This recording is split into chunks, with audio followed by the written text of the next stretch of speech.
She says the most offensive thing to me that you can say to a person of color in the United States of America. She asks me, "Were you born in this country?" And I was immediately offended. I put my hands on my hips and I said, "Yeah, I was born in this country."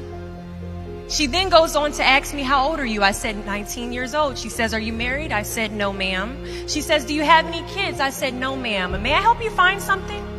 She then goes on to tell me something that changed my life forever. She says, "You look like you could be the next Miss USA." And I laughed at this woman hysterically. I said, "Lady, I don't know what you're talking about.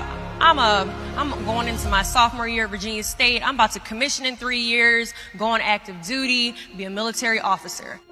Somehow, this crazy woman convinced me to meet her at Starbucks the very next day. She brought this foot-tall stack of pageant books, and she goes on to convince me to compete in my very first pageant. I compete in my first pageant 3 months later, and I lose. I go back the second year, compete in my state pageant, and I lose.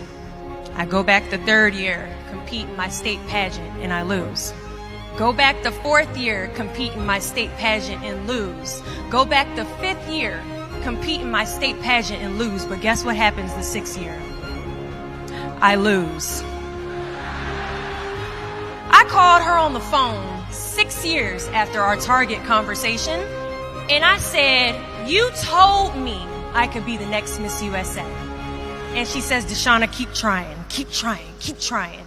In June of 2015, this amazing, kind of cuckoo woman passes away from leukemia.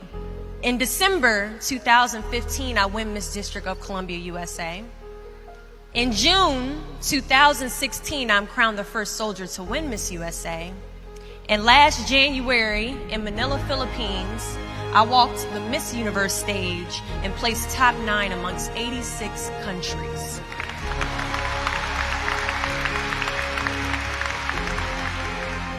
Do not fear failure, but please be terrified of regret. When you walk out this door into the real world, you will receive a lot of shut doors, a lot of turned down applications. You will hear way more no's than you hear yeses. There are a lot of questions that is going to keep you up at night, but I guarantee there isn't one question that will keep you up longer at night than the question, what if I didn't give up?